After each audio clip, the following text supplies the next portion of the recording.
Oh, Maricel Soriano walang alam. Wala pong alam si Maricel Soriano. Paano 'yun mga DDS? Siyempre, para po kay Maharlika mga kababayan, bayaran. Sabi ko po sa inyo nagkatotoo 'yung sinabi natin, 'di ba? O nung una nagpapaawa si ano, si Maharlika, paawa, eh, oh. "Ay naku, eto na yata ang pagkakataon mo para maging super inday ka." Ganyan. "Eto na yata 'yung pagkakataon mo para maging hero ka." Oh. Kami ang bahala sa'yo, gano'n pa daw po mga bossing. Baka mamaya maging ikaw yung pinaka-chairman nung kung anong bla bla bla bla diyan. Oh, tapos ang maririnig mo lang po mga kababayan, kay Maricel, "Wala po akong alam diyan." Kita niyo naman po ako naawa ako kay Maricel mga bossing, eh. Kita niyo po yung lagay niya, ano? Kaya po nagdadala ng lawyer yung mga 'yan, mga kababayan. Kumbaga parang kagaya na lang po nung kondisyon ni Maricel Soriano, mga bossing, mahina na at kumbaga, mga bossing, sinasabi na nila sa lawyer nila kung ano ba talaga yung mga nangyari at yung lawyer na lang nila ang magpapaliwanag. Sinama daw sabi nung mga DDS, sinama yung lawyer kasi magsisinungaling 'yan. What? Kahit po magsinungaling yung lawyer, mga kababayan, kung kumbaga binigyan ng pahintulot ni Maricel Soriano yung kanyang, attorney, mga bossing, para sabihin yung kanyang mga nalalaman. Ano po, kung magsinungaling din yung lawyer na yon, mga kababayan, parehas silang maaano, mayayari dun, 'di ba? Sabi ni Gaming TV, sinikap ni Bato na iligaw ang mga manonood at nakikinig sa hearing. Iba ang itinatanong niya kay Maricel Soriano. Sa halip na itanong kung si Maricel Soriano at si BBM ang nasa larawan at kung sila ay na ayun, hindi po tapos. Hindi na din umabot sa ganong question mga bossing. Kasi nga sabi ko sa inyo, ano po, yung peking dokumentong ipinapakita nila 2012 pa, no? At kitang-kita naman po na peke at ako pakiramdam ko, "Oy Bato, pasensya ka na ha, kasi hindi ako basta-basta naniniwala dun sa puncher, eh." Ano? Hindi ako basta-basta paano sabi nito, "Ang hina naman ni Jonathan. May nagtanong ba kay Maricel kung pumupunta si PBBM sa kondo niya? Walang nagtanong." Paano nga itatanong pa yun? Oh, kung naibenta na nga yung kondo, 2012, bakit 2012 lang ang pinag-uusapan dito? Ganyan po sila. Kagabi pa kaninang umaga pa po sila nag-iiyakan mga bossing. Pangalawa pa lang po ito 6 yung topic natin mga kababayan. Oo. Hindi naman po porket sabi, nasaan ba yan? Hindi naman kasi porke kanya ang kondo ay totoo na yung nagpupulburon issue. Paano kung meron lang may, galit sa kanya at ginawa? Sabi ko nga po mga bossing, eto, pinatawag nila si Maricel Soriano nang walang katorya-torya, nang walang kakuwenta-kuwenta, nasayang yung oras ng tao, 'no? Tapos hearsay lang naman pala yung lahat ng sinasabi ni ano, ni Morales, mga kababayan. Si Bato naman, ang estilo makarinig ng isang pangalan, "O patawag yan, ganito, o tawag next hearing yan." Nasasayang po ang pera ng taong bayan diyaan sa style ni Bato de la Rosa mga bossing. Dapat nga po, tapos na yang hearing na yan, 'di po ba? Dapat nga po, hindi wala nang susunod diyan, Kasi dun pa lang, sa umpisa pa lang, kay Jinggoy pa lang, mukhang gusto ng sabit sa ano, leeg nung mga DDS.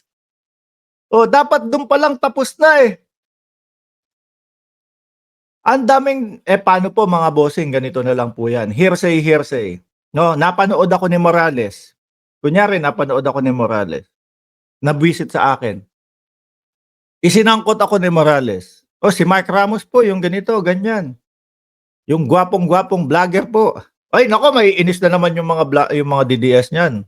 Sinabi gwapong-gwapong vlogger, ano? Oh, kasangkot po dito 'yan. Si Bato wala ng tanong-tanong o wala ng kung ano-anong iko-cross-examine pa, na kung talagang kasama ako, ipapatawag na agad ako, patawag niya, isulat nga 'yan, pangalan niya Mark Ramos. Gano'n! Anak ng tinapa, sabi ko, una, sayang yung panahon ng mga tao, sayang ang pera ng bayan, 'no? Lagi ko pong sinasabi, eto po, parang style na lang po ito mga bossing, Chief Amo, sir, na pagtakpan po talaga kung ano yung dapat imbestigahan sa Senado, 'no? Pagtakpan na lang kung ano yung dapat talagang imbestigahan sa Senado. Which is, yung gentleman's agreement po. Ayan, 'di ba? Yung secret agreement sa China. Kasi po eto yung talagang may banta sa seguridad ng bansang Pilipinas. Yan ang dapat tinatalakay. Senator Amy Marcos! Ano na? No, ano na? Tulungan mo ang presidente. Kayo diyan ni Tolentino, tulungan niyo ang presidente na malaman pa ng mas malalim ang tungkol sa West Philippine Sea. Gano'n lang naman po 'yun, eh. Hindi yung kagaya nito, oh, nag-aaksaya ng pera ng taong bayan, hearing dito, wala naman pong patutunguhan, sandamakmak na yung mga nakapalibot do'n, kasama si Maricel Soriano, na hindi pumapanig dito kay Jonathan Morales, eh, patuloy pa din. Dadalawang tao lang yata ang naniniwala do'n, eh. Isa yung naniwala sa puncher, mga bossing, at isa yung tad-tad ng kasinungalingan po. Mukhang yung isang lawyer din do'n, mga kababayan, eh, ano, um, tawag dito, mukhang sasabit din po, 'no, yung nagbigay ng ano, ng video di umano kay Maharlika, mga bossing, yung isang lawyer. Siguro sa sobrang inis niya, 'no, kay Lasso. Oh, gano'n pala, o sige, ibibigay ko. Gusto kong i-explain, mga kababayan, ano, kung bakit, yung sinasabi nung lawyer na yon, eh, PIDEA daw po ang nagkalat. So ganito po yung pagkakaintindi ko sa parte na yon, mga bossing. Si Bitong, isinend kay attorney, mga bossing, yung video kasi nag-request si attorney. So ngayon po nung nakita ni attorney, eh, siyempre kung ano-ano na daw po, base po kay Bitong, kung ano-ano na daw po yung mga sinabi na hindi talaga yung nangyari sa video. Siyempre para po maprotektahan, 'no, maprotektahan yung katotohanan po, mga kababayan, isinend sa group chat ng PIDEA lang. Sa PIDEA lang po, o eto yung talagang nangyari, mga ka-PIDEA, o yan. Eto po yung talagang nangyari, hindi po yung sinasabi ng lawyer, o yan. Pero nung ipinasa niya na, mga bossing, doon sa group chat nila, kumbaga tapos na po, naipasa na kay, lawyer daw po, mga kababayan. O yun. So kung sakali na bakit nakapunta kay Maharlika yun, eh, siya lang daw po ang pinagbigyan, mga bossing, 'no? Nakarating na kay Maharlika saka po pinasa. Kaya tingnan niyo po, sabi ni Bitong, ano po sabi ni Bitong dun, "Anong date 'yan?" Pakitingin niya kung anong date. Sabi nung lawyer, "Ay hindi po nakasama, eh." Puwede po na talagang hindi isinama dahil mabubuko, mga kababayan, 'di po ba? O wag mo nang isama 'yan kasi makikita na late na din pala late na palang ipinasa sa grupo ng PIDEA, gano'n po. Senator Amy Marcos, tingnan mo, napapatawag sila Maricel na hindi naman dapat. Samantalang yung, si PRRD, si former President Rodrigo Duterte, na dapat may kumbaga ano lang, sabihin niya lang, 'no, kung ano yung mga pinag-usapan at kung ano yung kanilang mga naisuko, kung meron mang naisuko sa China. Gano'n lang naman yun, eh, yun ang dapat hini-hearing. Sayang ang pera ng taong bayan dito kay, Senator Bato. Siyempre tingnan niyo po, gagastos ng pagkain, gagastos ng kung ano-ano po yan, mga kababayan. O, 'di ba?